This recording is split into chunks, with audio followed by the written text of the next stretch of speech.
Buenas tardes a todos. Bueno, ya saben que para Casa Árabe es un placer no solo su asistencia y poner el cartel de aforo completo siempre que hay una actividad, sino en este caso la reedición de un ciclo que ha venido formando parte de la casa gracias al grupo de investigación Sísifo del área de arqueología de la Universidad de Córdoba y con el apoyo de Casa Árabe, con las instalaciones. Esta reedición tiene el título de ciclo Cúrtuba, Al-Ándalus más allá de la Medina, y se va a ir temporalizando entre el 19 de febrero, que es en este caso, y el 7 de mayo de este año. Solo para hacernos una idea, aparte de la ponencia que hoy nos presenta, en este caso el ponente lo presentará Rafael Blanco, campesinos fortificados en un Al-Ándalus en retirada, el siglo XII. Tenemos otra serie de conferencias como la agricultura y la alimentación en Al-Ándalus y la Almunia de la Al-Rusafa. Toda esta información está colgada en la página web de Casa Árabe y puntualmente se hace el mailing para cada una de las conferencias para citaros. No me voy a extender mucho más porque Rafa conoce bien al ponente y él va a explicar y a dar detalle de su currículum, y estamos aquí para escuchar a Rafael, ambos dos Rafaeles, un nombre bastante común aquí en Córdoba. Y sin más, de nuevo agradeceros y dar la palabra a Rafael Blanco. Muchas gracias, Javier. Ante todo, agradeceros a ti, a Casa Árabe en general, a Mira, a Eduardo López, la cordialidad que siempre habéis tenido con nosotros para traer estos ciclos divulgativos aquí con este mismo fin que compartimos y con lo cual surge una sinergia, yo creo que bastante productiva a la hora de difundir el conocimiento no solo de la Córdoba islámica, sino de Al-Ándalus en general, en toda su historia y en todas sus facetas. Hoy en esta relación damos un paso más. Hasta ahora hemos dado, ya creo que si no me equivoco, es el tercer o cuarto ciclo ya que realizamos. Hasta ahora siempre hemos focalizado demasiado, tal vez, nuestro interés en el ámbito urbano, en la ciudad, en la Medina. Casi todo, incluso hemos hecho un ciclo concretamente del urbanismo de Córdoba en todas sus épocas. Y siempre que hemos tratado, desvelando la Córdoba arqueológica, por ejemplo, hemos tratado pues excavaciones de la ciudad, baños, cementerios, etc. Siempre hemos ido,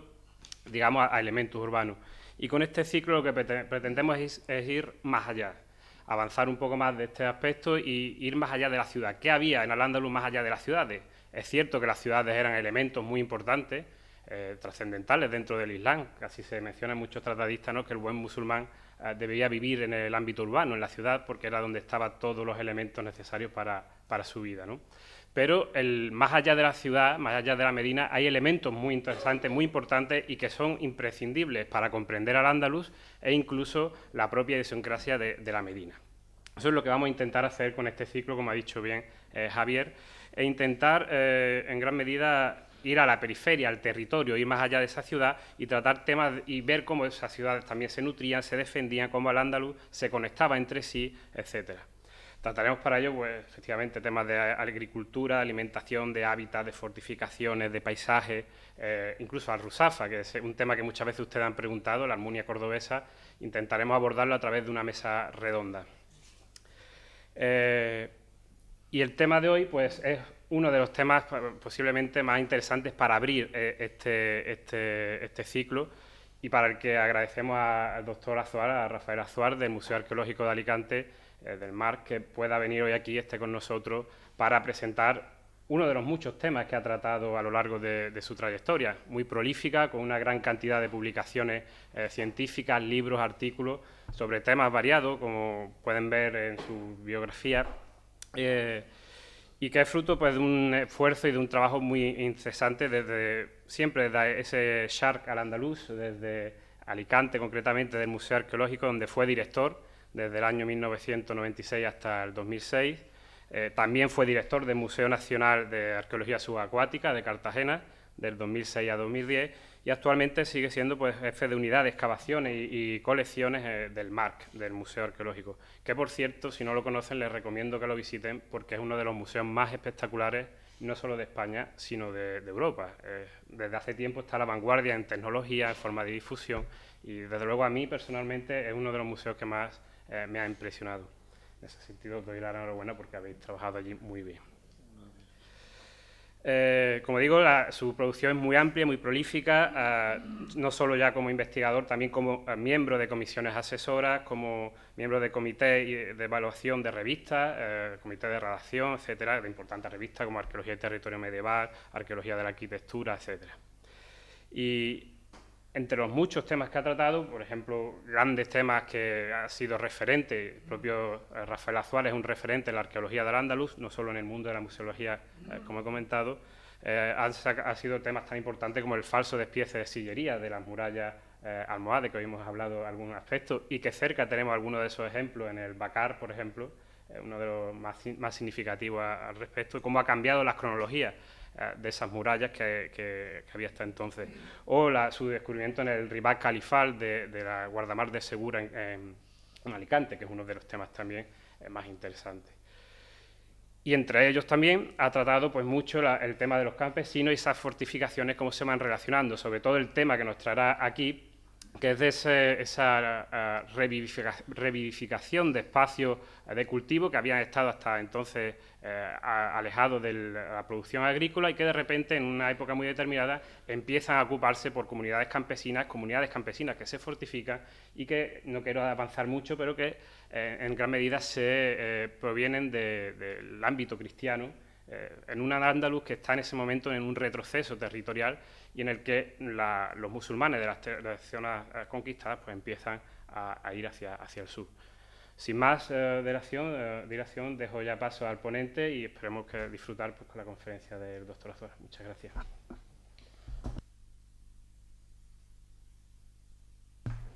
Muchas gracias a Rafael por tu presentación, al Grupo Sísifo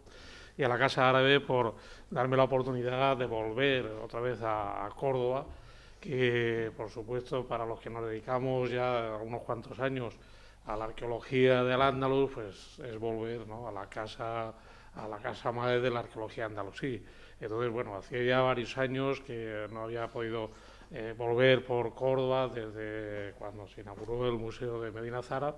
y me apetecía muchísimo y desde luego, pues bueno, cuando me llegó esta invitación acepté gustosamente el poder venir y aprovechar esta oportunidad de rever esta extraordinaria ciudad. Extraordinaria ciudad que, como todos sabemos, por suerte hoy en día todos sabemos que, bueno, pues efectivamente fue la capital del califato omeya de Al-Ándalus, del primer califato. El segundo califato, el califato almohade, la capital fue Sevilla ya 2 siglos después, pero en el siglo X, hace ahora 1000 años, pues el gran califato de Occidente pues era el califato omeya de Córdoba. Y uno de los éxitos que todavía se sigue discutiendo y planteando, que hasta podríamos hoy en día hacer una revisión ucrónica, es que efectivamente en este país, en este territorio de fuerzas disgregatorias, el éxito del califato fue conseguir centralizar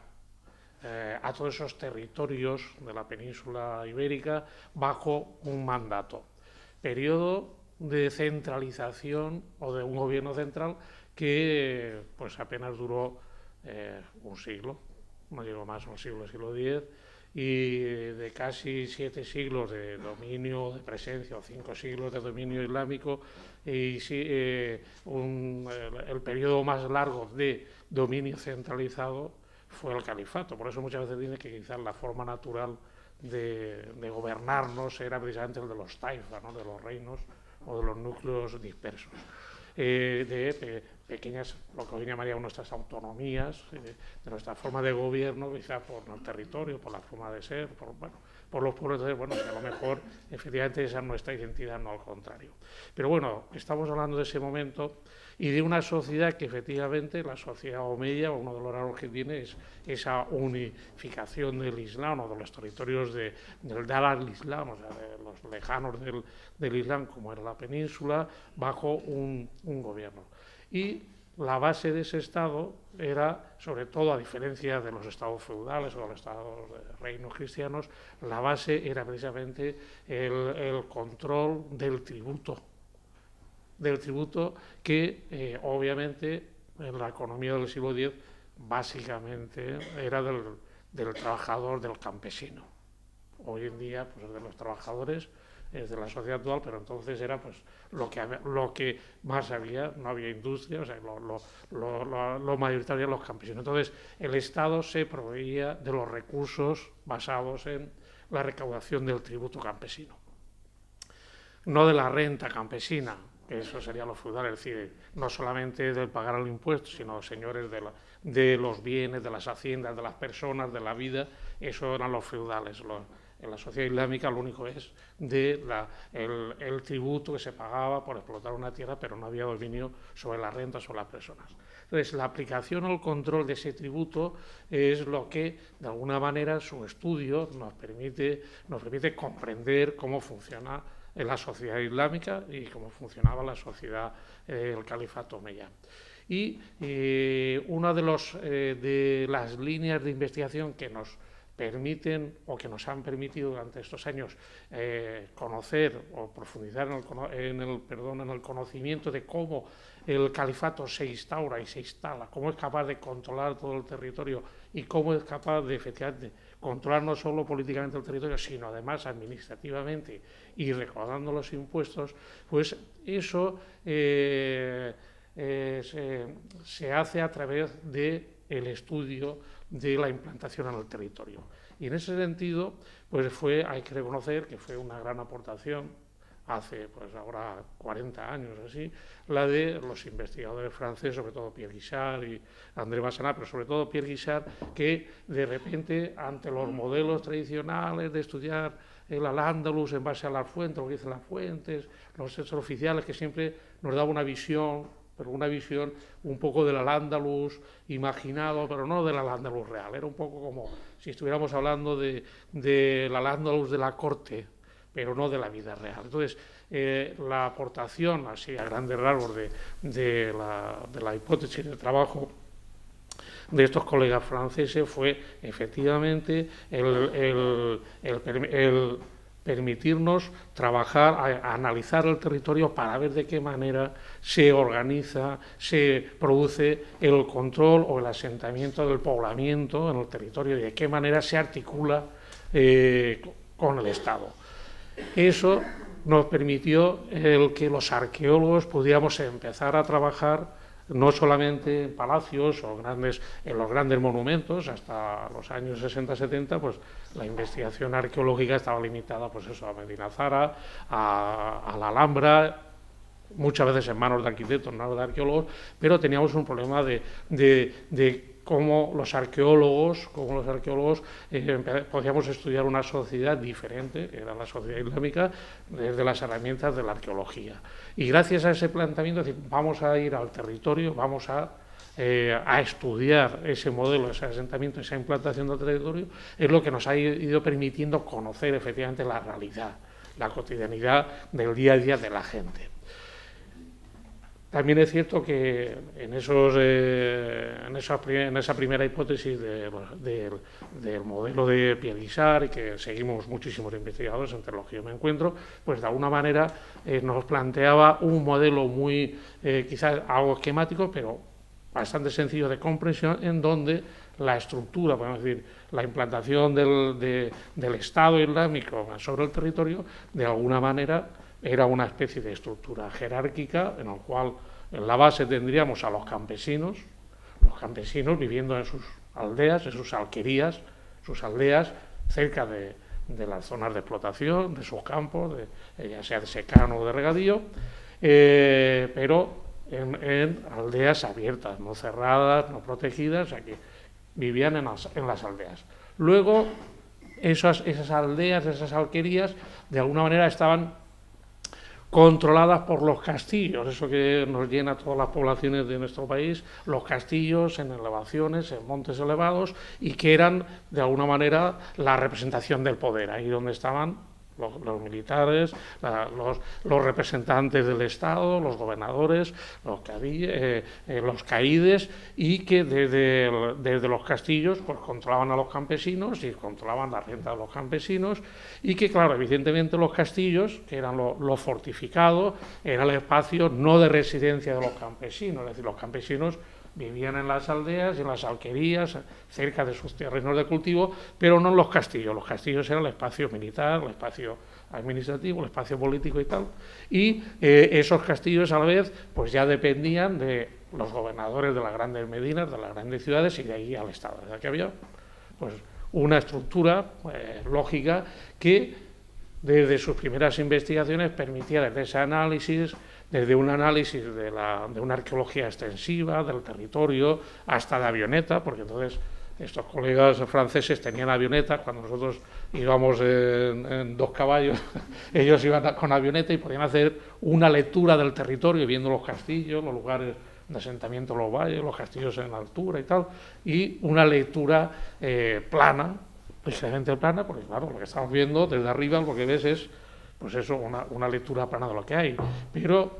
no una lectura secuencial o estratigráfica, sí, pero lo que vemos ahora es la suma de los castillos del 10, del 11, del 12, del 9, todos al mismo tiempo, pero era esa estructura, esa forma de asentamiento en el territorio la misma en el siglo IX, en el siglo X, en el siglo XI, en el siglo XII. Cambiaban, estos castillos eran todos de la misma época, los asentamientos, claro. Efectivamente, cuando el trabajo de los arqueólogos durante todos estos años lo que está permitiendo es empezar a ver secuencias, estratos, horizontes, qué es lo que es lecturas diacrónicas de cuáles son los castillos o cuáles son los asentamientos de esta época, y eso es lo que nos está permitiendo pues ver pues todo ese proceso de evolución, de cambios, que no es igual la estructura territorial y administrativa del Al-Ándalus del siglo XII o del siglo XIII que el del Al-Ándalus del siglo IX, que tiene sus matices y que efectivamente empezamos ya a poder profundizar y ver que no todo es así, y que no todo era lo que decía el modelo, de que todo era así de esta forma. Y de alguna manera, pues en ese ambiente, en esa lectura muy generalizada de la implantación del Estado Islámico en el territorio,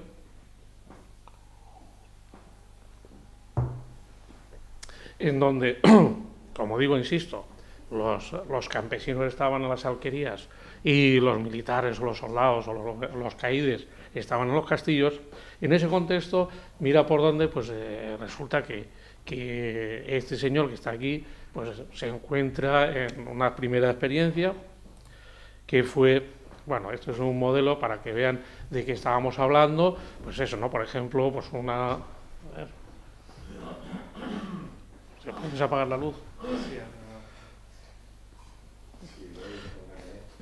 Bueno, entonces lo que se hablaba siempre, pues bueno, en las alturas, ¿no? En zonas elevadas, en puntos elevados, pues ahí los poblamientos de primera época pues eran llamados poblados en altura, separados de los llanos de explotación a alturas y aprovechando solo defensas naturales, y que eso era un poco lo que nosotros en ese momento se conocía como esos poblados a altura o fortificaciones de altura. Pero, como digo, ¿cuál es la sorpresa cuando empezamos nosotros a excavar en un castillo, que es el castillo del río Anaspe? Que, como ven, es una pequeña loma sobre el cauce del río, hoy en día un cañar, pero vamos, el exiguo cauce del Vinalopó, que en su día tendría más agua, es una pequeña loma, elevación sobre el terreno, y que es un recinto totalmente fortificado, como vemos aquí, los restos que se aprecian. Y entonces, bueno, pues empezamos a excavar en este castillo. En este castillo, al lado del río, en nuestra pequeña elevación en llano sobre el valle. Lo primero que observamos y que documentamos en este castillo es, bueno, que estábamos ante un gran recinto fortificado, prácticamente tiene así como 6 hectáreas, todo es un recinto a base de lo que podríamos llamar sistema de cremallera, o sea, y con refuerzos en cubos en saliente, que va perimetrando toda la loma, con 2 ingresos en codo, como veremos ahora, todo ello fortificado en cubos de tapial, sobre mampostería, sobre base de mampostería, cubos de tapial, en donde además nos encontramos también que por primera vez con ingresos complejos, con ingresos protegidos, con ingresos en lo que llamamos en codo, en 2 muros en rampa, protegido por 2 torres. Esta sería la torre mayor, esta la torre pequeña, entonces el ingreso había que entrar por aquí y volver a entrar así, hacer un ingreso en codo muy protegido a la entrada del poblado, como el otro ingreso en la parte inferior del poblado, del asentamiento, también otro ingreso en codo, es decir, con una fortificación. Estábamos en un castillo, una fortificación, con una estructura fortificativa bastante compleja, en cremallera. Bueno, pues era bastante dentro de lo que conocíamos, con cubos defendidos por cubos salientes, con unos ingresos complejos para lo que entonces se conocía, que normalmente eran las antiguas entradas en recto, y esto no, aquí entramos ya con una complejidad defensiva que hace que sea más difícil la entrada. Al que quiera llegar al recinto tiene que pasar por unas zonas muy defendidas y de difícil acceso. Pero lo sorprendente de esto es que cuando empezamos a excavar en el interior como ven, en toda esta superficie hicimos tuvimos prácticamente 8 años de campaña. Entonces hicimos una serie de cortes en distintos sitios para ver que la sorpresa fue que empezamos a encontrarnos estructuras de habitación, viviendas, casas. Entonces, claro, lo que fuimos haciendo es ir abriendo en distintas zonas para ver si el caserío ocupaba todo, solamente era una pequeña zona de lo que sería todo este gran espacio, que en principio no se veía nada, era un monte total, además de cultivo de secano, de olivos. Y entonces, bueno, pues después de varias campañas nos dimos cuenta que, viendo los sondeos y las excavaciones que hicimos en distintos lugares del yacimiento, pues nos encontramos que efectivamente podemos presuponer que desde la parte alta hasta la parte baja todo era un continuo de viviendas dentro de un recinto fortificado. Viviendas, además, que perfectamente mantenían una estructura más o menos ortogonal, en el sentido que no eran viviendas sueltas o espacios, sino perfectamente ordenadas y dispuestas en los ejes de calles, ejes perpendiculares a las murallas. Y aquí vemos que cada esto es un bloque de casas, en la separación son un bloque de casas y de viviendas, y que efectivamente respondía pues a una organización, una planificación. O sea, no era una cosa fortuita, no, se habían puesto a poner, a cuadrar, las parcelas eran del mismo tamaño, es decir, que había una organización del espacio y de distribución del tamaño de las viviendas, del tamaño de las calles y de la disposición de un asentamiento que, claro, todos los rasgos y los datos es que estábamos ante un poblado. Aquí se puede ver las excavaciones para que veamos la profundidad la intensidad de los rellenos, y luego aquí las estructuras de las viviendas, que conserva bastante bien. Además, viviendas en las que también encontramos distintos tipos de hogares. Aquí tenemos el hogar típico, que era simplemente una especie de pequeña plataforma hecha de cal para limpiar la ceniza y volver a cocinar. Vamos, un hogar como ha sido toda la vida, como hasta hace unos años todavía en las casas de campo funcionaban igual. Y también junto a esto encontramos los hornos o tanures in situ de cerámica para cocinar pan. De estas excavaciones pudimos hacer una reconstrucción de este tipo de viviendas, de esta tipología de viviendas, en donde pudimos ver que en este caso, en la zona que habíamos trabajado, la última zona, es una zona junto a las murallas. Aquí se vemos las 2 torres con acceso a las torres de la muralla, y luego las viviendas adosadas y dispuestas en calles, viviendas muy sencillas, viviendas en tipo L, o sea, de 3 habitaciones y un pequeño patio, para ganado, o esta que era más grande con un patio interior, pero vamos, no eran las viviendas que conocemos de las zonas urbanas residenciales, pero bueno, perfectamente organizadas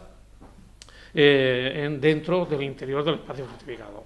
Viviendas además que gracias a los registros que no encontramos en la arqueología, pues nos encontramos que efectivamente encontramos trébedes con las cazuelas, las ollas, etcétera, cántaros para almacenar agua, objetos de vidrio, vasijas de cerámica para comer, es decir, de vida cotidiana y de uso continuado, no de un momento, de estar ahí unos días o de resguardarse en sitio pequeño, sino de ejemplo y prueba material de una vida continuada. Tal es que encontramos también muchas piezas reutilizadas. Hay que pensar, como pasaba antes, pues muchas piezas lañadas, con lo cual quiere decir que los objetos perduran seguramente de una generación a otra. Piezas que ya habían dejado, se habían roto y entonces en vez de ser un mortero, pues ahora servían para macetas, o se les perforaba la base, la parte de debajo para utilizarlos para otra cosa, es decir, objetos de usos diferentes que permiten asegurar que estábamos ante los restos de un poblamiento de larga duración, de 2 o 3 generaciones, no de un asentamiento de que han estado unos meses, unos días y se han ido, no, de larga duración. También nos damos cuenta que estas poblaciones, estas gentes que vivían en estas viviendas, que tenían vida doméstica normal, empezamos a encontrar que además, gracias a los hallazgos de las herramientas, nos encontramos que efectivamente sabemos que eran, pues eso, campesinos. Tenemos aquí, pudimos descubrir una reja de arado, también legones y alcázares como hoy en día, podaderas, hoces, es decir, herramientas de uso agrícola que estaban dentro de la vivienda, es decir, que su actividad primordial era la campesina, la agrícola. Curiosamente, prácticamente en estos 10 años de excavaciones no encontramos ningún resto de armas, ni de flechas, ni de armas, ni de ballestas, es decir, no eran militares. No hay armas, no hay nada que pueda decir. Lo que sabemos por los restos materiales es que son campesinos. Y además encontramos por primera vez algo que hasta el siglo X, bueno, eso por lo menos hasta la época del califal, es algo que no está bien documentado. A los jóvenes arqueólogos ahora yo les insisto, porque efectivamente de repente nos vamos a encontrar algo que está muy extendido, es que a partir de finales del 11 del 12 empezamos a encontrar huellas de actividades artesanales, de manufacturas textiles dentro de las viviendas. Es decir, que en las casas dentro, pues como pasaba en el mundo ibérico, en el mundo antiguo, empezamos a encontrar restos de las manufacturas textiles. Y aquí tenemos un mango de hueso de rueca para hilar. Esto es una torcedera, es una pieza que es muy rara y pocas piezas, pero bueno, pues saben, para trenzar los hilos. Aquí muchísimas agujas que aparecen en todos los yacimientos de esta época, en toda la península. La introducción de estas agujas de bronce, que parece que seguramente están vinculados para generar esos cepillos o rastrillos para cardar la lana, lógicamente, y que aparecen en todos los horizontes de la mayoría de los yacimientos de esta época. Es decir, actividades que encontramos estos objetos dentro de las viviendas, de las actividades domésticas, dentro de una actividad complementaria familiar, no solo agrícola, sino también pues elaboran sus tejidos, sus cosas, es decir, y aprovechan sobre todo las fibras vegetales y sobre todo todas estas piezas son para fibra animal, es decir, para las ovejas, o sea, para cardar la lana del ganado. Junto a ello, para que veamos que son personas normales, o sea, no estamos hablando de militares ni de profesionales de la guerra, pues eso, pues encontramos objetos de adorno como un brazalete de oro, todos estos objetos, estos son varillas para ponerse para el cojol, para el antimonio que se pone de moda en esa época, para pintarse los ojos, para decorarse los brazos, y bueno, pues estos son varillas que están vinculados al uso del cojol. Esto es un mango de mortero y aquí un candil para iluminarse, es decir, que lo que le está hablando, pues efectivamente, lo que teníamos allí era precisamente una población de campesinos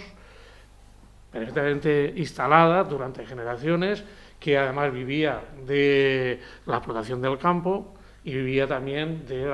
aprovechamiento no solo cárnico, sino también de la fibra, vamos, de las ovejas y tal, de la lana para hacer tejidos, etcétera. Otro aspecto que pudimos comprobar es que, curiosamente, hemos visto antes en la primera fotografía lo cerca que estaba el poblado del río, ¿no? Estábamos al lado, que la aguada se hacía sin ningún problema. Aquí vimos, esto es un plano de la zona, aquí estaría el poblado, ahí está al lado del río, con una bajada, esa puerta que hemos visto allí en Codo daba salida, bajada al río para coger agua y tal, pero curiosamente, estando al lado del río, resulta que la zona de explotación agrícola no era la próxima al yacimiento ni al río, no, sino las zonas de cultivo precisamente estaban a 10 kilómetros al otro lado del río, en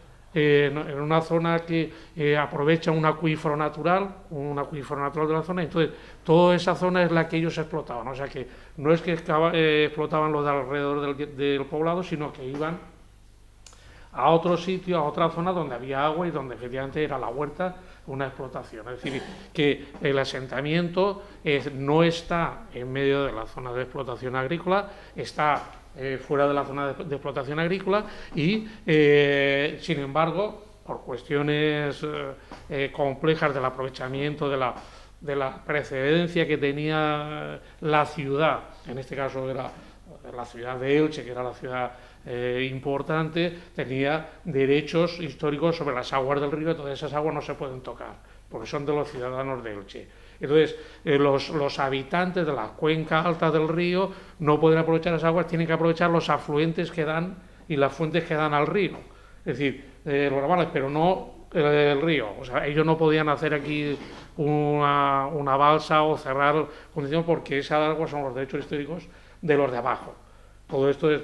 alguna manera también demuestra toda esa tradición de los derechos y usos del agua que en España todavía se sigue manteniendo, y claro, que efectivamente si cada pueblo dijera, no, esta el agua es mía, no llegaría el agua a Portugal. No, hay unos derechos, pero hay unas reservas, tú tienes uso de esto, tú tal, tú este afluente, tú este puedes aprovechar, no puedes cerrar. Y que bueno, pues eso es el sistema rígido de explotación de los recursos naturales, y lo que era el recurso natural de explotación agrícola del poblado no estaba en la zona lógica, que serían los pies al lado del río, sino precisamente en otra zona, un afluente, que es lo que era la huerta. Curiosamente también, otra cosa que pudimos observar en la excavación es que no encontrábamos en las casas, no encontrábamos silos, ni grandes contenedores. Bueno, donde no almacenaban productos, cómo comían. Entonces, bueno, primero nos dimos cuenta que efectivamente la mayoría de los productos serían perecederos, vendrían seguramente de huerta, con lo cual no hay que almacenarlos. O sea, sería, pues eso, que son las verduras, toda la tradición agrícola, y después de semillas. El almacenamiento seguramente tendría que haber un sitio donde almacenaban, porque en las casas no hemos encontrado ni silos, ni depósitos, ni grandes tinajas, ni contenedores para los alimentos. En algún sitio los almacenaban, que seguramente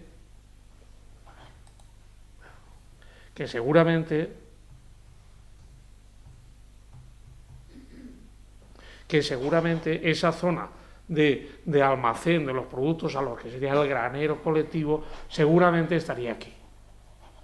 Precisamente en la parte alta del castillo, la más fortificada, que yo en su día consideraba que podría ser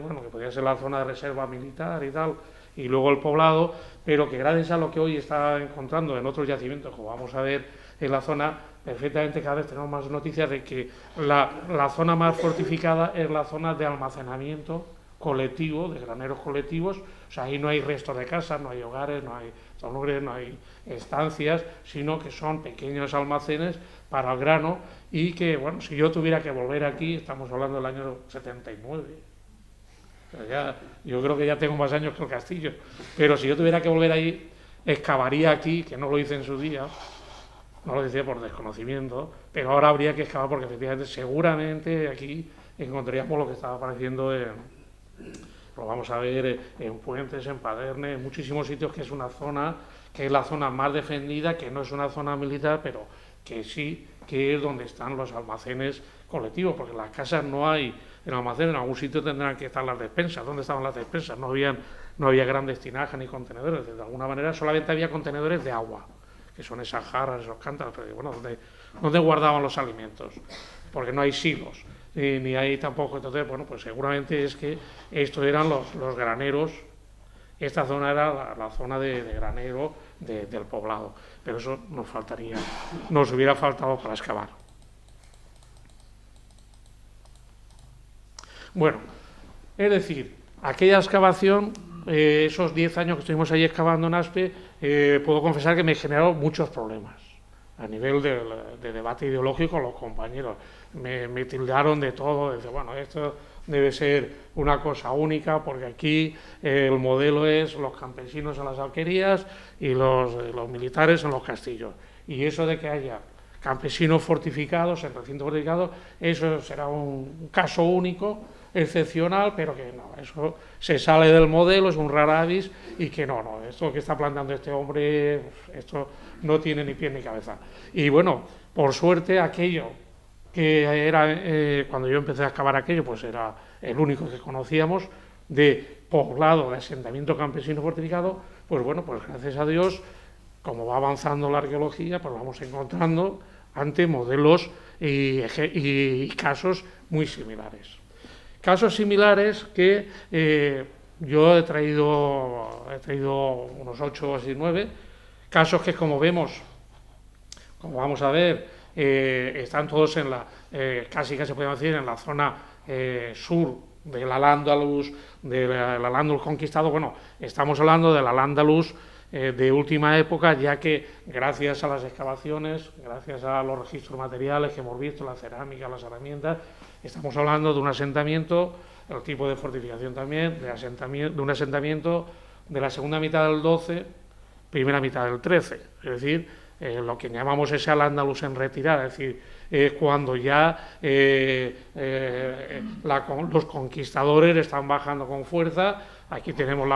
se dio la batalla de Alárcor en 1195, aquí al lado luego la de 1212 de las Navas, es decir, cuando efectivamente la progresión de la conquista feudal es muy fuerte, y entonces, bueno, pues estamos encontrando que estos asentamientos se van a producir ya en el periodo, en el último siglo de lo que podemos decir el Al-Ándalus islámico, o ese Al-Ándalus ya en retirada. Bueno, como vemos, la geografía que tendríamos en el Castillo del Río, vamos a ver una serie de poblados fortificados, que seguramente habrá más,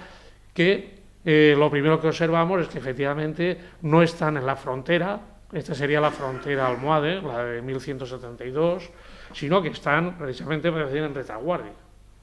no están aquí en la primera línea. Entonces, hemos visto el Castillo del Río, vamos a ver, este es otro Castillo de Planes, que estaría en la zona norte de la provincia de Alicante, y también, como ven, un recinto fortificado, que en principio siempre se ha dado, pues eso, un tipo castillo albacar, en donde pues era espacio fortificado para entrar las tropas, y ahí los ganados, y no había nada. Sorpresa, cuando empezamos a excavar, si hicimos sondeos, nos encontramos que todo el recinto del interior de la fortaleza, toda estaba construida por viviendas, con por debajo de 1 metro de relleno. Todo lo que encontramos aquí es que está toda la superficie construida de viviendas. Es decir, que nos encontramos otra vez con un castillo que se suponía que era lo que llamaban castillos albacar, zonas para dejar ahí la tropa, el ganado, pero que no había construcciones, y estamos encontrándonos, aquí nos encontramos con otro recinto perfectamente fortificado, y en el interior también con población estable, campesina, musulmana, con estructuras también urbanas, perfectamente jerarquizadas de calles y cuadriculados, y con población en su interior. Hay otros casos también en la zona, pero vamos a dejarlo, vamos a ir a otros más conocidos, por ejemplo, el caso del castillo de Yecla, el Hisin Yecla, y aquí vemos también cómo efectivamente también en el área del castillo tendríamos también una zona que la parte alta, que es donde han empezado a aparecer lo que llamamos estos depósitos o almacenes o graneros, y luego toda la parte inferior, todo un enorme caserío, también en esta época, con este tipo de entradas, también con doble muro en paralelo, con refuerzos con cubos, o sea, una tipología muy similar,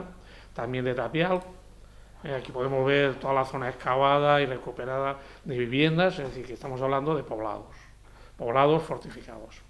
Otro caso muy interesante es de la Villavieja de Calasparra. Esto se publicó en D'Alessio Pozo y además se publicó como de alquería algísima, es decir, como lo consideraba como una primera alquería campesina, que es un asentamiento normal, campesino, se fortifica y ya en la frontera aparece como Algísing en Calasbarra. Pero bueno, efectivamente vemos también toda una estructura de un poblado. Aquí se observa perfectamente la foto aérea, la defensa de entrada amurallada, con ingreso también en codo, en este caso en un cubo, y luego toda la estructura al viario, todo de viviendas. Es decir, estamos viendo poblados fortificados, o sea, no un recinto que en un momento determinado la gente que hay peligro, que vienen los cristianos, vamos a protegernos, nos encerramos ahí, no, que están viviendo durante tiempo y de forma continuada. Aquí vemos también la estructura de la casa, que han hecho una reconstrucción de una de las cocinas que aparecieron, por eso con los tanures, las jarras, las ollas, es decir, eran viviendas de campesinos. Otro caso muy interesante es el poblado de Puentes, en Lorca. Aquí vemos la parte alta, que la parte alta está defendido por este frente amurallado, y en su interior se ha excavado, y aquí es donde se ha podido comprobar que en la parte alta estaba la zona de graneros, la zona colectiva de graneros de la población, y luego en la parte baja, no tengo fotos actuales, donde ha empezado a aparecer todo el caserío de vivienda, es decir, estamos ante otro poblado también fortificado, que gracias a esta excavación es el primero que hemos empezado a vincular los asentamientos con las zonas de reserva de granos, o sea, los graneros fortificados que se habla, es decir, bueno, como algo separado del poblamiento, y ahora empezamos a tener datos de que efectivamente son estructuras fortificadas y donde hay una parte de reserva dedicada a la zona más protegida del poblado, a donde guardaban sus bienes, claro, que eran los de la renta, los que venían a buscar para pagar los impuestos y el fruto de las cosechas, y luego el caserío. Evidentemente, estas poblaciones, el tamaño de ellas son pequeñas y claro, no es el tamaño de Cieza, que ya podríamos hablar de una medina con una extensión bárbara de más de casi 60 hectáreas de población, en donde aquí solamente hay una zona excavada, todo el caserío, bueno, y sería un ejemplo de ya, bueno, pues una población ya casi, una ciudad en lo que sería en el ambiente rural. Pero claro, no es la dimensión de estas pequeñas poblaciones fortificadas. Otra, ya saliendo de la zona valenciana, en el resto de la provincia, pues una de las sorpresas fue precisamente el caso de Baños de la Encina, que bueno, hasta ahora siempre se ha dado, bueno, primero se dijo que era califal, ahora ya parece que por lo menos lo que vemos hoy en día, el recinto, la fortificación, parece ser que la fortificación que vemos no quiere decir que hubiera una más antigua, pero vamos, que es de época almohade, está en la ruta de las tropas hacia la frontera, hacia el Zar, y es muy interesante porque, bueno, las excavaciones, aquí se ve fotografías, pues, de lo que también se suponía que era pues un recinto para las tropas, que no había nada, pues resulta que no, que también nos encontramos con un recinto en donde efectivamente está todo construido, seguramente tengo mis dudas de que fuera un poblado como estamos viendo el resto, eso no se han publicado los resultados, pero vemos que efectivamente son espacios fortificados y de ocupación de por lo menos larga o de una ocupación permanente. Quizás más interesante por ser más parecido a lo que encontramos en la zona de Levante, en la zona del Castillo del Río, sería el poblado de los Guájares, que también de una cronología muy similar, aunque se perdura un poco más en el tiempo, ya llega a esta época nazarí, pero también nos encontramos en una zona prácticamente al sur de Al-Ándalus, vamos, que no, alejadísima de la frontera, y encontramos pues eso, o también otro poblado perfectamente fortificado, y en el interior por toda la estructura de viviendas de hábitat, poblado que bueno lo excavó el equipo multidisciplinar de los profesores Bertrán, Cressier, Malpica y Guillermo Rosselló, y que es de una ecología muy similar también, y que bueno, pues nos está hablando de un asentamiento campesino y que efectivamente perfectamente concentrada, una población campesina concentrada en un espacio, en un recinto fortificado y alejada de alguna manera de las zonas de explotación. Si vamos ya hacia la parte de Portugal, es muy interesante también el caso, por ejemplo, del castillo de Paderne. El castillo de Paderne también es una fortificación de finales del 12, finales del 12, en donde además tenemos se le añadió esta torre albarrana en época almohades. Seguramente esto podía ser de la primera época de fortificaciones almohades, pero lo interesante es que efectivamente lo que parecía también un espacio abierto para tropas, pues cuando se procedió a las excavaciones llevadas a cabo por Elena Catarino, pues nos encontramos que en su interior también estaba todo lleno de viviendas, ordenadas también en calles y tal, y que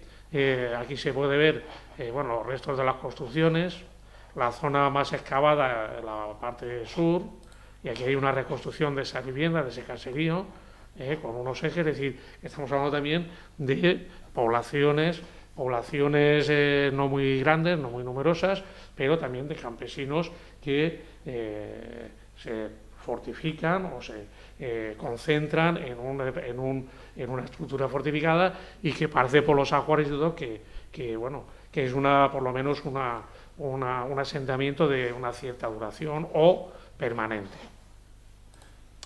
Otro caso, tendríamos ya al otro extremo, ya casi en el Atlántico, el castillo de Algezur, que también vemos en su interior, todo formado, podría ser el castillo de Algezur, toda esta zona de aquí, la pegada a la muralla, que está todo construido, podría ser también zona de almacenes, un granero, falta excavar el centro, pero lo que es interesante es que cada vez más, como vamos excavando estos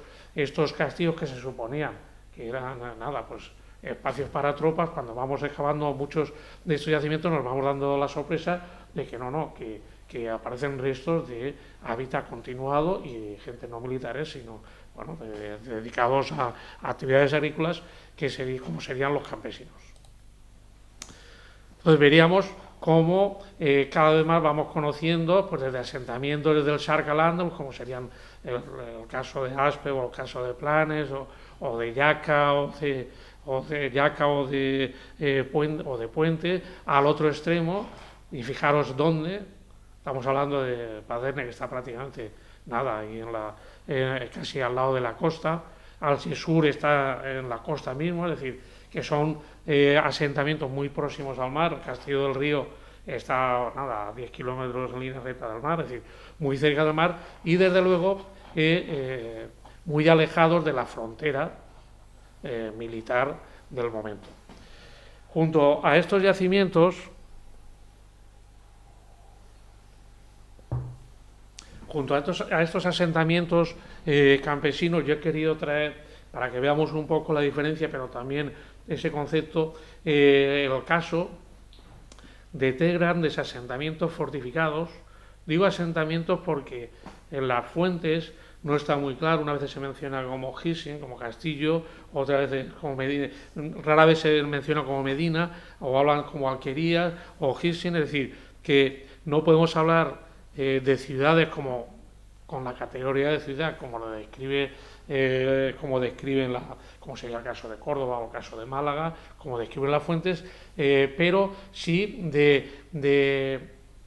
esos asentamientos fortificados que las fuentes consideran como distritos como Gissing, que no tienen categoría administrativa de ciudad, pero que sí que están fortificados y que además lo que hay dentro es una estructura urbana de inmensa de poblamiento. Entonces he traído tres que están precisamente en la frontera y que van a ser los puntos donde podemos pensar que estos asentamientos están vinculados a la defensa ya de la frontera, estaríamos en el extremo del Islam, ¿no? Esos sí que eran sitios de yihad. Es decir, lo que hablamos ahora, lo que vimos en la televisión de la yihad, la defensa del Islam, bueno, pues esos efectivamente los cristianos estaban allí, son los puntos extremos del mundo del Al-Ándalus islámico y están en la frontera en continua lucha y con los cristianos, y que sin embargo son grandes complejos fortificados con población campesina, es decir, ya la población no puede estar dispersa en Alquería, sino tiene que estar protegida en el interior de estos grandes recintos. Nos estamos refiriendo al caso de Alarcos, que, bueno, como ya saben, la famosa batalla de Alarcos, pues Alarcos, que bueno, el Arcos islámico no es el que vemos aquí arriba, que este es el Palacio de Alfonso VIII, sino es un gran recinto que comienza aquí la muralla y que cerraría el poblado. Esto se ve, este es el frente, que no vemos, de las murallas almohades, y aquí es donde está el famoso frente de la batalla de Alarcos, donde los arqueólogos descubrieron, bueno, casi un relleno casi de 4 metros de muertos, caballos muertos, miles de flechas, de dagas, es decir, que efectivamente aquello fue una matanza tremenda, ¿no? La batalla. Bueno, pues fijaros el tamaño de lo que sería este poblamiento en lo que es el llano del Guadiana, inundable del Guadiana, y que es una zona extensa que no hay alquería, de todas las poblaciones en la zona de explotación, pues aprovecharían las inundaciones del Guadiana, pero la población, lo que hay dentro, aquí se puede medio apreciar viviendas, y efectivamente no se ha excavado esto, pero seguramente esto aparecería todo ese poblado de la población de la ciudad. Como así sucede en el otro frente del Guadiana, que es Calatrava. Calatrava la Vieja,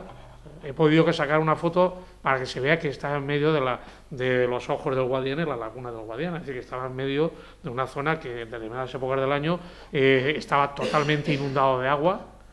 Todo esto el Guadiana lo inunda todo, sube el nivel freático, y entonces se explica el que aquí, en este inmenso yacimiento, del cual solamente hay excavado esta parte,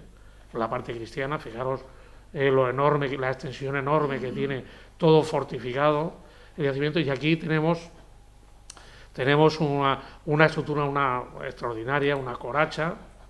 aquí se puede ver, que aquí hay una reconstrucción de cómo con todo un sistema de ingeniería subían el agua desde los huyales de Guadiana, lo subían al poblamiento, pero fijaros la extensión de la población que viviría en Calatrava. Sabemos que Calatrava era en su día un rival,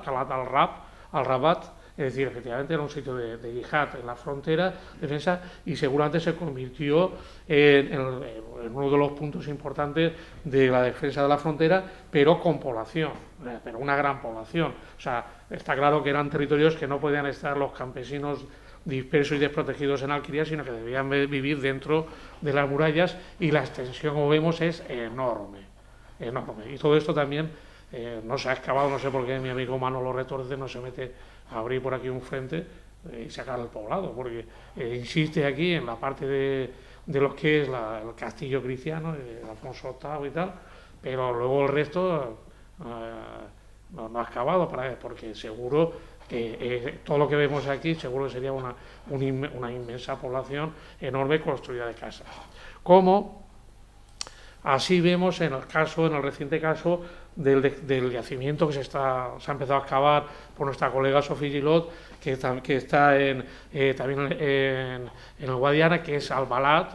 La misma palabra es un paso del río. Como vemos, ahora se va a quedar inundado por una de las presas.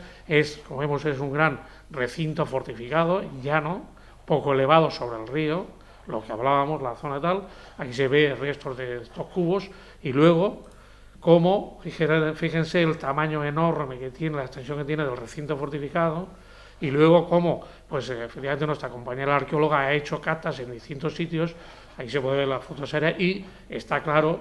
que todo lo que vemos aquí, todo lo que hay dentro de este gran espacio, sería seguramente el 70 o 80% todo construido de vivienda, es decir, una gran población concentrada en un recinto fortificado, también de una cronología del siglo XII. Ahí se puede ver algunos restos se han identificado los baños, la necrópolis y estructuras de viviendas, que nos daría una gran población fortificada, campesina, asentada dentro de murallas, y en la frontera. Es decir, que tendríamos esa línea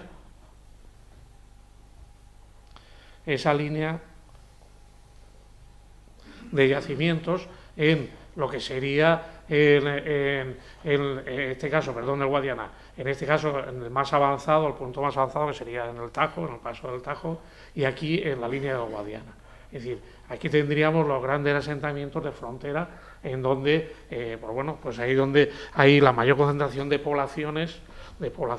campesinas y que abrigadas en enormes recintos fortificados.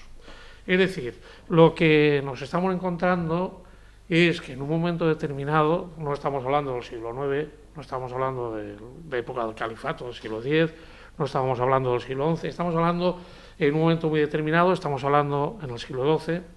por lo menos eso es la cronología que nos dan las excavaciones, los restos materiales, es decir, en un momento determinado empezamos a ver que empieza a aparecer un fenómeno que no es generalizado. No hay que pensar que ahora ya no son castillos y ahora ni alquería, ahora son todos poblados fortificados. No, sino que junto a esa experiencia de poblaciones mayoritariamente en alquerías, en las zonas cerca de Las Vegas, en las zonas de explotación o las zonas de secano, y en los castillos meramente como efectivamente zonas de control militar, pues empezamos a ver que empiezan a aparecer fenómenos de nuevas poblaciones concentradas de campesinos. ¿Por qué digo nuevas? Porque efectivamente lo que empezamos a ver primero, que nos encontramos con estas poblaciones campesinas por primera vez concentradas, no dispersas en alquerías, sino concentradas en un recinto fortificado, en zonas como hemos visto en el plano, en zonas muy alejadas de la frontera. Es decir, que no podemos hablar que sean fruto para defender la frontera, como sería el caso de lo que hemos visto de Calatrava, Alarcos o Albalat, sino que están en zonas de retaguardia o en pleno Al-Ándalus y cerca de la costa. Fijaros dónde está Guájarez, dónde está Algesur, dónde está Aspe, es decir, en zonas próximas a la costa y alejadas de la frontera. Es decir, que no es que, es que como están en la frontera, pues hay que fortificarse. No, están en zonas donde no hay peligro. En teoría están en la retaguardia y, sin embargo, empezamos a ver un fenómeno de concentración de poblaciones campesinas en recintos fortificados. Luego también, todos ellos, la cronología que nos dan, como he dicho, son esa cronología de la segunda mitad del 12 hasta el 13, es decir, que son tardíos y sobre todo es muy interesante porque la arqueología lo que nos dice que son asentamientos de nueva planta. Es decir, no es que ocupan lugares que ya se habían ocupado antiguamente o en el siglo X y que reocupan, no, son asentamientos nuevos, en lugares donde debajo de la casa lo que hay es la roca, es decir, que son fundaciones de asentamientos de nueva planta, que además en experiencias nuevas, asentamientos de nueva planta. Por otro lado también, sin embargo, en lugares que están alejados de las zonas de cultivo, o sea, no están en medio de las zonas de cultivo, no están en medio del valle, sino que, como hemos visto, pues hay que bajar o hay que desplazarse. Es decir, es una forma de asentamiento nuevo, de poblaciones campesinas concentradas en zonas medio elevadas del llano, pero separadas de las zonas de cultivo, en donde además, como vemos, un poco para explicar esa distribución y ese alejamiento, pues yo traía aquí el caso de un territorio que conocemos ahí en Alicante, un distrito, lo que llamaban en las fuentes árabes un distrito de época almohade, que viene definido por las crónicas, y vemos perfectamente un distrito que era el distrito de Lacan, de la ciudad de Alicante, más o menos era un territorio que limitaba lo que sería la solana de todas estas montañas, y curiosamente donde encontramos esos poblados fortificados no es en las zonas de cultivo como es la huerta de Alicante o como es la huerta de Elche, sino precisamente lo encontramos en los límites, estos nuevos asentamientos en los límites del territorio. Es como ocupar zonas desocupadas o zonas donde no se explotaban nunca, y dice, bueno, pues son nuevos territorios, venga, pues vamos a poner ahí un asentamiento en los extremales, no en los llanos, sino en los extremos del término administrativo, en este caso del ramal de Alicante. Luego, además, la arqueología nos dice que no solamente son campesinos, como ya hemos dicho, porque por las herramientas, o sea, por los objetos sabemos que son campesinos, artesanos, hay también objetos para hacer muebles, para hacer maderas, para talleres de huesos de animales, o sea, también artesanos, y que son asentamientos estables. Es decir, no es un lugar donde se refugian, porque, oye, que vienen los cristianos, vamos a refugiarnos y luego salimos. No. Son sitios donde hay 1, 2 o 3 generaciones de población asentada en el lugar, es decir, que es un poblamiento a largo. Y que luego también presentan como novedad algo que, por lo menos yo insisto, tendríamos que tener más datos, pero desarrollan un urbanismo, o sea, una organización del espacio, la urbanización interior, que no responde a los precedentes de las alquerías anteriores del siglo IX o X, que hay una cierta, pues como casas dispersas, reunidas, pero no con una estructura ortogonal, que lo que nos está diciendo es que, que esos asentamientos se han diseñado con la concepción o imitando modelos urbanos de las ciudades a base de tirar líneas, cuadros, calles, es decir, no es un poblamiento así arbitrario, sino que, que está perfectamente urbanizado, es decir, que aplican un modelo que no tiene tradición en la zona, sino que es nuevo, y además aparece un nuevo tipo de viviendas, ya no es lo que estamos acostumbrados, sobre todo en las ciudades, las grandes viviendas con patio interior y tal, el modelo clásico, sino que son viviendas, pues efectivamente, viviendas de campesinos. Hay gente como hoy en día estarán los bungalows y estarán los chalés, pero la mayoría de las viviendas pues son viviendas de 60, 80 metros. Pues damos un modelo de vivienda más limitado, más reducido, con 2 o 3 habitaciones, con un pequeño patio, no alrededor, sino al lado, un modelo en L o modelo simple, viviendas para uso campesino, y que por la estructura y el tamaño y los hogares pues parece que responden a unidades familiares reducidas. Es decir, no estamos hablando de tribus o de grupos familiares amplios donde vivían 4 generaciones, los padres, los hijos con sus mujeres, las sobrinas, los primos, todos ahí, sino que son viviendas que podríamos llamar, de alguna manera, estaríamos ante la respuesta urbana de una estructura ya no tribal, sino que digamos clánica, es decir, en donde la ciudad pues sí es donde la unidad es la familia, o sea, el núcleo es familiar más pequeño y que responde no a estructuras tribales, sino a estructuras clánicas. Y además, curiosamente, todos estos yacimientos que empezamos a conocer ahora, que habrá más, irán apareciendo más, también nos encontramos con un problema que son, como hemos dicho, de fundación de nueva planta, o sea, pues se crea un nuevo poblado, no es un poblado anterior que se aprovecha, y aparecen con una toponimia que no es islámica. O sea, la mayoría tiene una toponimia, pues Aspe, Agos, Paderne, Planes, no son palabras de raíz árabe, como Albalat, como Calatrava, Alarco, ¿no? O sea, son palabras que no parece que, o sea, no son topónimos de raíz árabe, sino parece que sean preárabes o posteriores. Es un poco raro porque todos estos poblados, con la extensión que hay, sin embargo, las toponimias y las denominaciones no parecen que sean de origen islámico, con lo cual eso también genera un problema en cuanto a entender, de qué estamos hablando estas comunidades.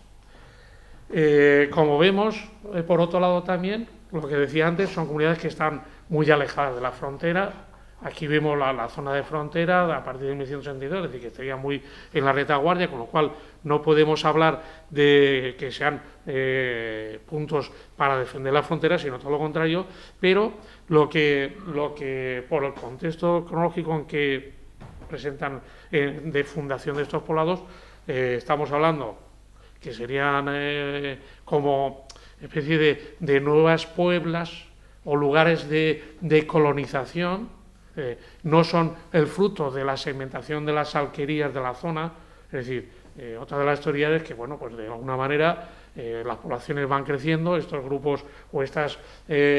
aljamos, estas alquerías van creciendo y entonces al final pues se van juntando, de ahí van creando. No, el problema es que estos poblados están en zonas donde no había alquerías anteriormente, entonces no es el fruto, no parece que sea el fruto de la respuesta del crecimiento natural de la población o del crecimiento o la segmentación de las alquerías o de las aljamas, no, lo que da la sensación es que hay gente nueva que viene y que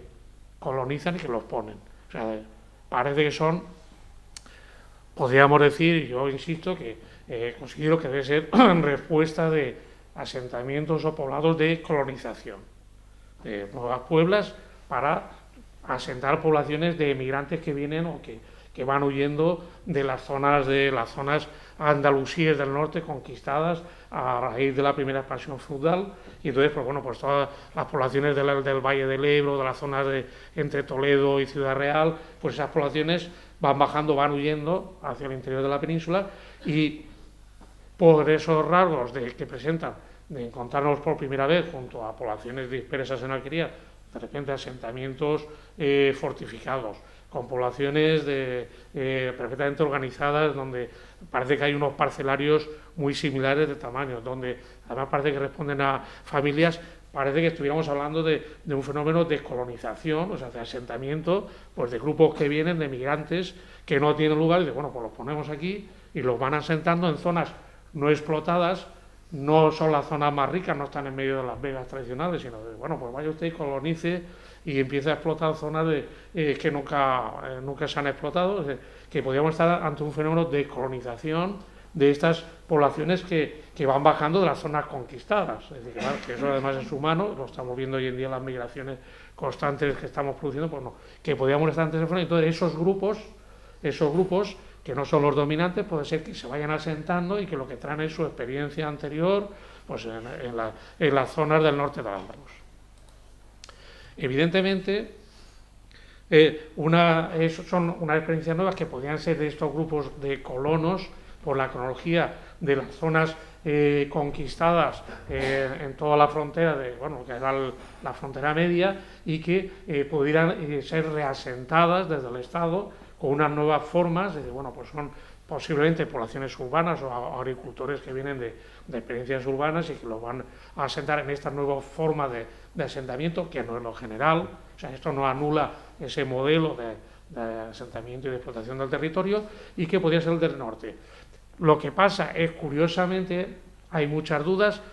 seguimos teniendo dudas porque efectivamente sabemos que son musulmanes, está claro, o sea, todo el registro material que aparece en estos yacimientos son perfectamente islámicos, además musulmanes curiosamente africanizados.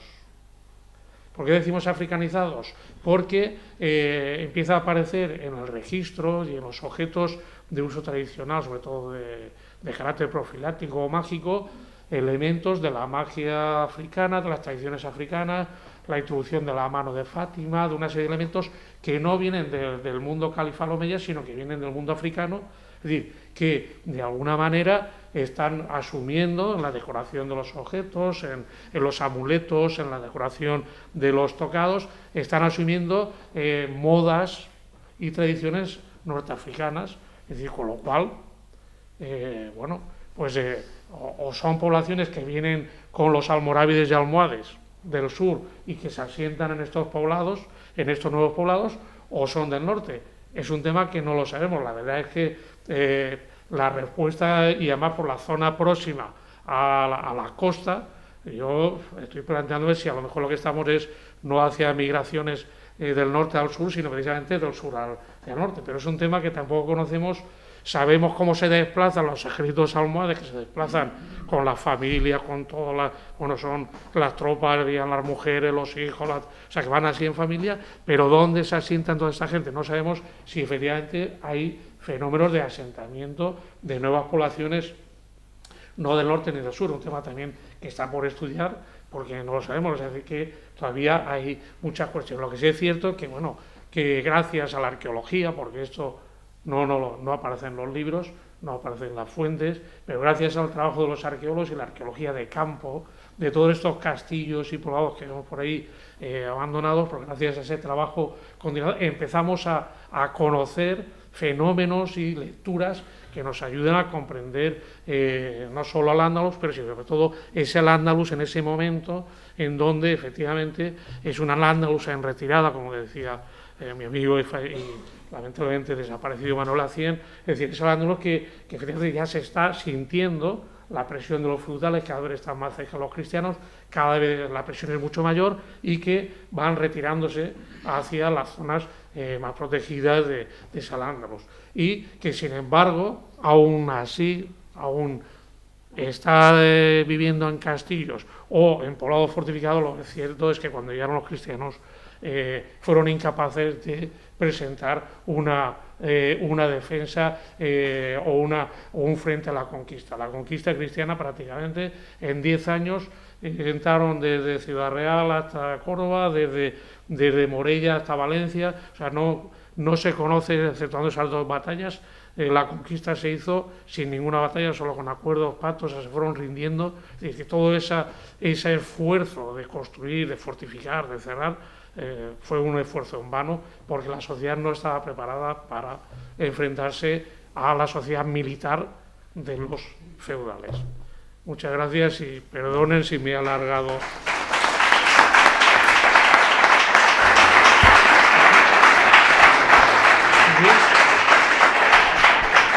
No, se abre el turno de palabras, si tienen alguna consulta, algún comentario.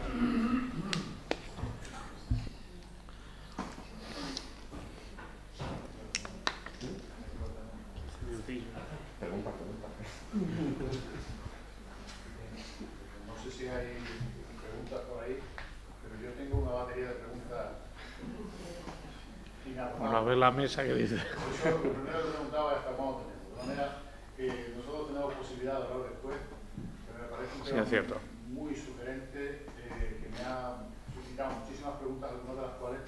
has dejado planteadas y expuestas como dudas, ¿no? Al final, ¿no? Yo te voy a decir las dudas. ¿Quiénes las construyen? Y sabemos que son campesinos por todo el material que has presentado, por todas las características del urbanismo, pero quizá a lo mejor para poder determinar quiénes las construyen, no solo las casas que hay dentro, sino las fortificaciones, quizá el propio elemento que pudiera definir un posible origen es la propia arquitectura defensiva, que tú conoces también, ¿no? Entonces ya no solo por de quién es la iniciativa, sino que quién pone los medios técnicos y materiales como para que toda esa población no se concentre en un lugar, sino que se concentre en un espacio fortificado con elementos y dispositivos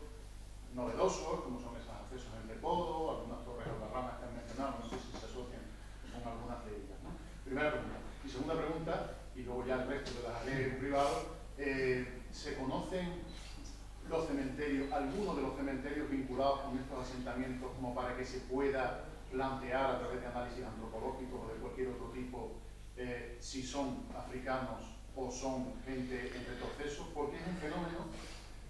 que sucede, que parece que está sucediendo también en todo el Valle del Guadalquivir. La eclosión de muchas ciudades, la expansión extramuros de muchas ciudades, y de dónde procede esa gente.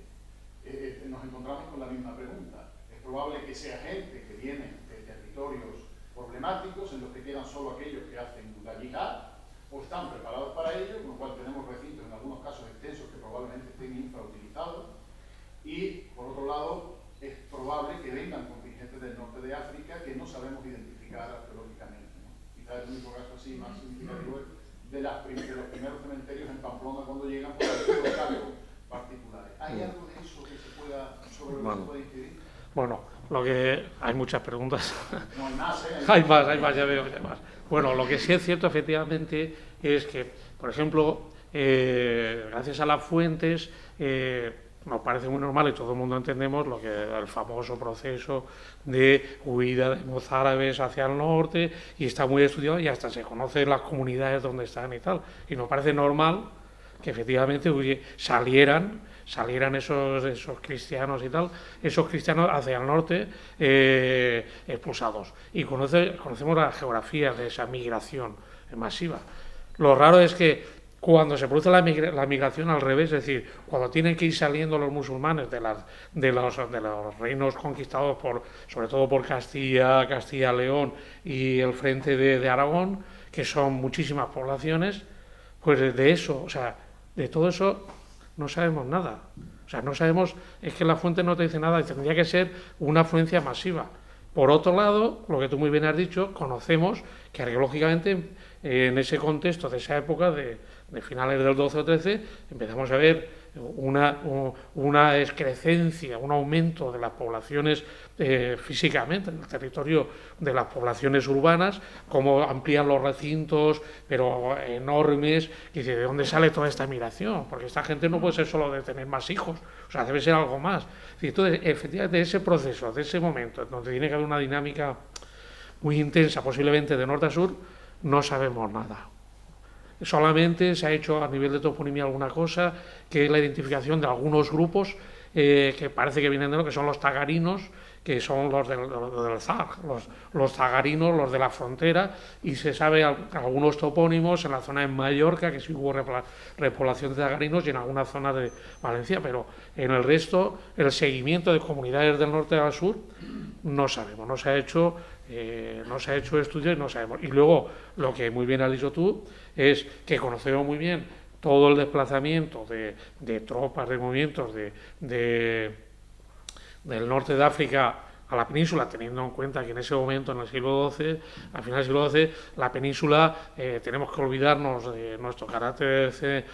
centrípeto y pensar que en ese momento nosotros somos una provincia del Imperio Almohade, en este caso la provincia norte, porque claro, el Imperio Almohade se extendía desde Mauritania hasta Túnez y el norte hasta la frontera hasta Calatrava. Es decir, que nosotros tenemos la frontera extrema y además la que extrema que estaba más en peligro por los cristianos. Entonces, éramos una provincia más, aunque luego pusieron la otra capital. Entonces, si vinieron, y efectivamente dominaron, porque, y además sabemos de muchísimo, porque además se conoce muy bien el tema de los andalusíes que fueron por los almohades, que fueron no reprimidos, sino bueno, que castigados al norte de África. Conocemos los barrios andalusíes de Salé, de Rabat y tal, pero no sabemos las comunidades de magrebíes que vinieron y se instalaron en la península. Es decir, eso no lo conocemos. Y algo tiene que haber ahí porque las ciudades de repente empiezan a crecer, unas extensiones más arrabales, más tal. Y dice, bueno, ¿de dónde está saliendo esa gente? O sea, tiene que haber ahí movimiento, pero que efectivamente, desgraciadamente, no lo conocemos bien. Empezamos a vislumbrar. Y entonces esto, por ejemplo, es una respuesta que no es lo genérico, son muy pocos casos. Aquí estamos hablando de 8 o 9 poblados en todo el Andaluz, desde el Mediterráneo al Atlántico, y claro, eso al lado de los miles de poblaciones que había en la península, eso son nada, o sea, eso es una anécdota casi. Pero esos fenómenos empezamos a verlos, pero la verdad es que no sabemos. Y luego, el problema de identificarlos por los restos antropológicos, pues tenemos un problema. Y es que los antropologistas actuales no son etnoantropologistas. La antropología en el siglo XIX se basa en estudiar las identidades raciales de las razas. Y de ahí sale después todas las teorías de la raza germánica, la raza y tal, y estudiaban para la identificación de la raza. Entonces, claro, hoy en día a ningún antropologista se le ocurre decir que está ante los restos de un cráneo facial negroide o africano, porque eso hasta está mal visto. Y entonces no sabemos, te dicen los años que tiene, la altura que tiene, lo tal, pero dice, pero este es caucasiano, es europeo, es africano, a eso no te lo dicen. Y este es negro, no te lo dicen, ¿no? Porque no se atreven. O sea, nosotros tenemos excavado una necrópolis, un yacimiento ahí, en donde aparecieron, pero bueno, un grupo ahí de lo menos 20-25 restos humanos de individuos, pero de casi 2 metros de altura, corpulentos y tal. Y el único que se atrevió a decir que eran negroides que eran negros, fue el último antropólogo forense que existía en Madrid, que ya no está, que había trabajado mucho en Sudamérica y que trabajaba desde ese punto de vista de identificar la etnia y la raza. Pero hoy en día los antropólogos actuales te describen, te dicen cuántos dientes, cuántos años, sí tal, pero ninguno te dice, oiga, pero ¿esto de qué raza es? Porque eso está mal visto. Y entonces ninguno te lo dice. Entonces, efectivamente, no sabemos de toda esa cantidad de enterramientos si estamos hablando de aportaciones de poblaciones autóctonas o de poblaciones que vienen de africanoides o negroides, pues sí, bueno, si estaban pasando los subsaharianos igual que ahora pasan constantemente los ejércitos, la mitad eran negros. El problema es que hubiera efectivamente, tendría que haber una variedad, pero no lo sabemos. Y los restos de los estudios de tumbas, no, los antropólogos no nos lo dicen, nos dan datos, pues eso, datos físicos medibles, tanto la edad, la alimentación, pero realmente no podemos decir, bueno, pero estos son andalusíes o son magrebíes, o son africanoides o negroides, no lo sabemos. Y eso no se atreven a decírtelo. Yo cuando me he metido con los antropólogos, a ver, pero no se atreven. Me parece que eso no, está mal visto hoy en día, está mal visto. Pero no lo sabemos. Sí. Sí. Yo tenía también ciertas dudas, igual que Alberto, pero es que le iba a decir, he estado 4 años excavando en un recinto fortificado, un recinto medieval en Torreparedones, no sé si suena, lo ha visto. Pues aquello en origen, lo único que se ve es un castillo es del 15, en la última restauración es del 15, y luego tiene un pequeño recinto fortificado que estaba oculto, semi-oculto, hasta que hemos estado excavando. En principio creíamos que era cristiano todo posiblemente del 13 o a partir del 13, porque aparecieron unas monedas, las monedas que hemos encontrado son de Alfonso X y Fernando IV, así que no eran. ¿Dónde está el castillo? Eso está en Baena. Ah, en Baena. Sí, claro. Sin embargo,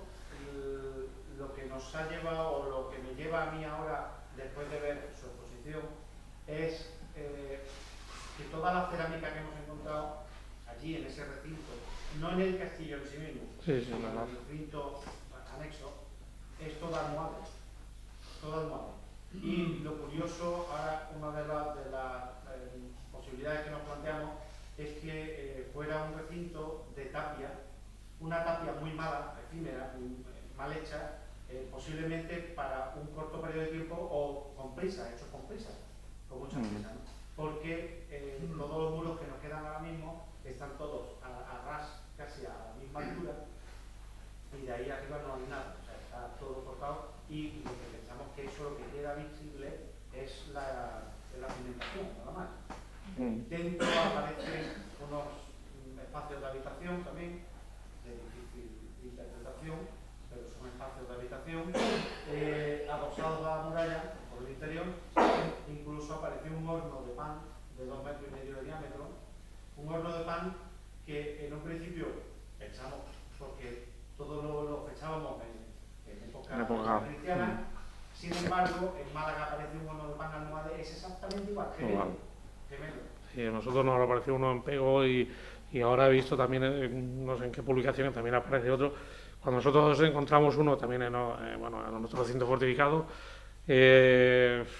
también un recinto de la primera época, o sea, es de la última época islámica y primera época de conquista, hasta 1260, y entonces nos encontramos con dos momentos, un momento de ocupación cristiana muy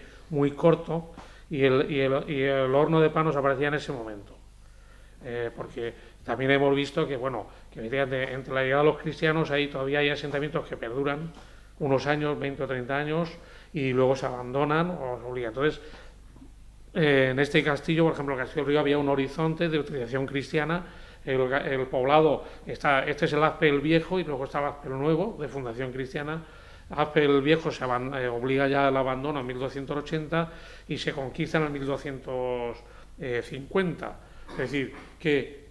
ahí durante 20 o 25 años hay un momento de asentamiento cristiano, que se nota, cambian las casas y tal, y hay un perfil, o sea, que a lo mejor están ustedes ahí trabajando con ese horizonte, además con esas monedas de Alfonso X